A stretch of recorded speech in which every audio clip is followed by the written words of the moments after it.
Hi friends, welcome back to my YouTube channel. ಈ ವಿಡಿಯೋದಲ್ಲಿ ನಾನು ನಿಮಗೆ ಕೆಲವು ಇಂಟ್ರೆಸ್ಟಿಂಗ್ ಫ್ಯಾಕ್ಟ್ ಗಳನ್ನ ತಿಳಿಸಿಕೊಡ್ತೇನೆ. ಬ್ಯಾಟ್ಸ್ಮನ್ 6 ಹೊಡೆದ ತಕ್ಷಣ ಇಮಿಡಿಯೇಟ್ ಆಗಿ ಅದು ಎಷ್ಟು ದೂರ ಹೋಗಿದೆ ಎಂದು ಸ್ಕ್ರೀನ್ ಮೇಲೆ ಬರುತ್ತೆ. ಇದಕ್ಕೆ ಯಾವ ಟೆಕ್ನಾಲಜಿಯನ್ನ ಬಳಸಿ ದೂರದ ಅಳತೆಯನ್ನ ಮಾಡ್ತಾರೆ?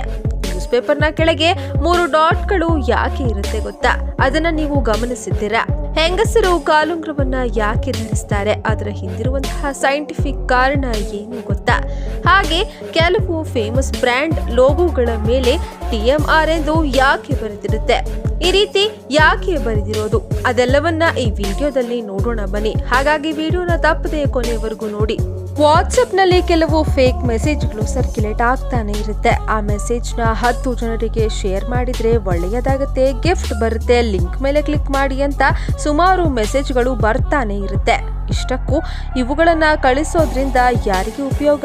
ಯಾರಿಗೆ ಕಳಿಸ್ತಾರೆ? ಯಾಕೆ ಕಳಿಸ್ತಾರೆ? ವಾಟ್ಸಪ್ ಏನಾದರೂ ಅವರಿಗೆ ದುಡ್ಡು ಕೊಡುತ್ತಾ? ಇದೆಲ್ಲ ಪ್ರಶ್ನೆ ನಿಮ್ಮಲ್ಲಿ ಕಾಡ್ತಿರಬಹುದು.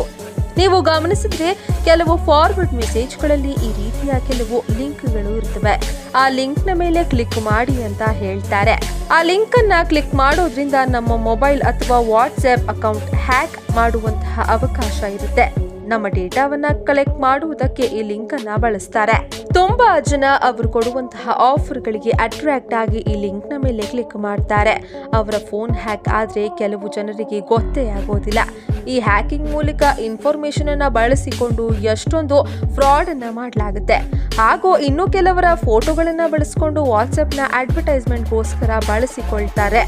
ಅಷ್ಟು ಬಿಟ್ರೆ ಈ ರೀತಿಯ ಫಾರ್ವರ್ಡ್ ಮೆಸೇಜ್ ಅನ್ನ ಫಾರ್ವರ್ಡ್ ಮಾಡೋದ್ರಿಂದ ಯಾರಿಗೂ ಉಪಯೋಗ ಹಾಗೂ ಪ್ರಯೋಜನನೇ ಇಲ್ಲ. ವಾಟ್ಸ್ಆಪ್ ಅವರಿಗೆ ದುಡ್ಡು ಕೂಡ ಕೊಡೋದಿಲ್ಲ. ಈ ಫಾರ್ವರ್ಡ್ ಮೆಸೇಜ್ ನ ಕಡಿಮೆ ಮಾಡಲು ವಾಟ್ಸ್ಆಪ್ ನವರು ಒಂದೇ ಸಲ ಕೇವಲ 5 ಜನರಿಗೆ ಮಾತ್ರ ಫಾರ್ವರ್ಡ್ ಮಾಡಬಲ್ಲ ಆಪ್ಷನ್ ಅನ್ನ ಕೂಡ ತೆಗೆದುಕೊಂಡು ಬಂದಿತ್ತು. ಇಲ್ಲ, ಫಾರ್ವರ್ಡ್ ಮೆಸೇಜ್ ಬಂದ್ರೆ ಫಾರ್ವರ್ಡ್ ಟು ಆಲ್ ಅಂತ ಬರ್ತಾ ಇತ್ತು. ನೀವು ಕೆಲವು ಫೇಮಸ್ ಬ್ರ್ಯಾಂಡ್ಸ್ ಲೋಗೋಗಳ ಮೇಲೆ ಈ ರೀತಿ TM ಮತ್ತು R ಎಂದು ಇರುವುದನ್ನ ನೋಡಿದ್ದೀರಾ? ಅದರ ಅರ್ಥವನ್ನ ಮತ್ತು ಇವೆರಡಕ್ಕೂ ಇರುವ ವ್ಯತ್ಯಾಸ ಏನು ಎಂದು ಈಗ ಈ ವಿಡಿಯೋದಲ್ಲಿ ನೋಡೋಣ ಬನ್ನಿ. ಮೊದಲಿಗೆ TM ಅಂದ್ರೆ ಟ್ರೇಡ್ ಮಾರ್ಕ್ ಎಂದರ್ಥ, R ಅಂದ್ರೆ ರಿಜಿಸ್ಟರ್ಡ್ ಟ್ರೇಡ್ ಮಾರ್ಕ್ ಅಂತ ಅರ್ಥ. ಇವು ಕೆಲವು ಕಂಪನಿಗಳ ಬ್ರ್ಯಾಂಡ್ನ ಮೇಲೆ ಅಥವಾ ಕಂಪನಿಗಳ ಲೋಗೋಗಳ ಮೇಲೆ ಇದ್ರೆ ಕಂಪನಿಯ ಹೆಸರನ್ನ ಅಥವಾ ಲೋಗೋವನ್ನ ಯಾರೂ ಕೂಡ ಬಳಸಬಾರದು. ಒಂದು ವೇಳೆ ಬಳಸಿಕೊಂಡ್ರೆ ಲೀಗಲ್ ಆಗಿ ಕ್ರಮವನ್ನ ಕೈಗೊಳ್ಳಲಾಗುತ್ತೆ. ಹಾಗಿದ್ರೆ TM ಮತ್ತು R ನ ಮಧ್ಯೆ ಇರುವ ವ್ಯತ್ಯಾಸವೇನೆಂದು ತುಂಬಾ ಜನರಿಗೆ ಡೌಟ್ ಬಂದಿರುತ್ತೆ. ಒಂದು ವೇಳೆ ಕಂಪನಿ ತನ್ನ ಹೆಸರನ್ನ ಇಲ್ಲಿ ಯಾರು ಬಳಸಬಾರದೆಂದು TMಗೋಸ್ಕರ ಅಂದ್ರೆ ಟ್ರೇಡ್ ಮಾರ್ಕಿಗೋಸ್ಕರ ಅಪ್ಲೈ ಮಾಡಿದೆ ಅನ್ಕೊಳ್ಳಿ. ಆಗ ಗವರ್ಮೆಂಟ್ ಆ ಕಂಪನಿಗೆ ಟ್ರೇಡ್ ಮಾರ್ಕ್ ಎಂದು ಇಡೋದಕ್ಕೆ ಅನುಮತಿಯನ್ನ ಕೊಡುತ್ತೆ. ಹಾಗೆ ಕಂಪನಿ ಹೆಸರನ್ನ ಬೇರೆ ಯಾರು ಇಟ್ಟುಕೊಂಡಿದ್ದಾರೆ ಎಂದು ಚೆಕ್ ಮಾಡುತ್ತೆ.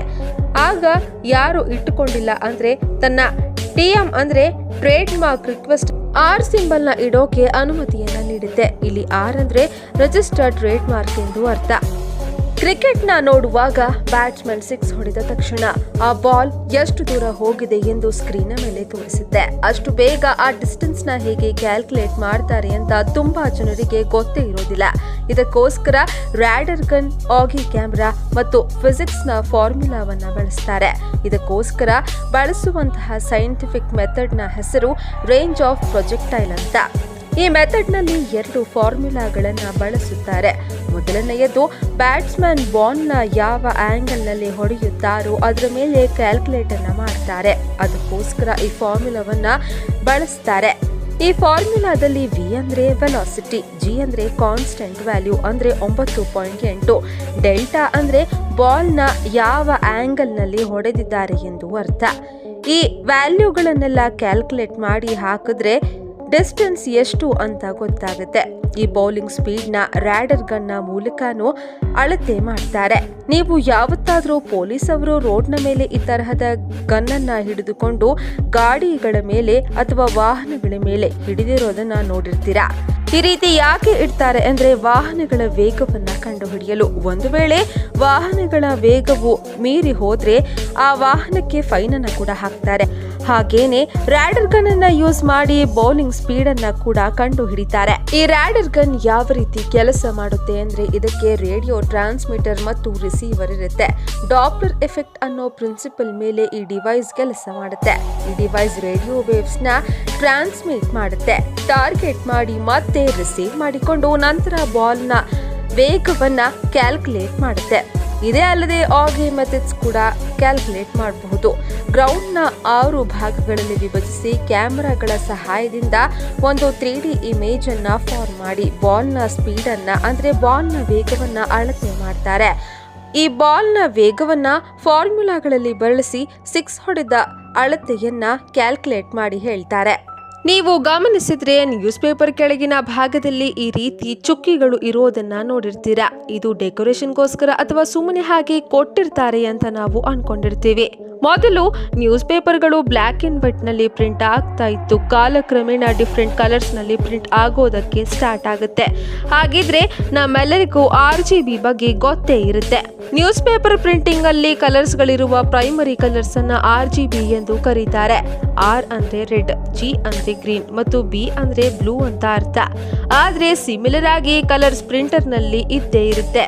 ಆ ಪ್ರಿಂಟರ್ ನಲ್ಲಿ ಈ 4 ಮೇನ್ ಪ್ರೈಮರಿ ಕಲರ್ಸ್ ಇರುತ್ತೆ. ಅವುಗಳನ್ನ CMYK ಎಂದು ಕರೀತಾರೆ.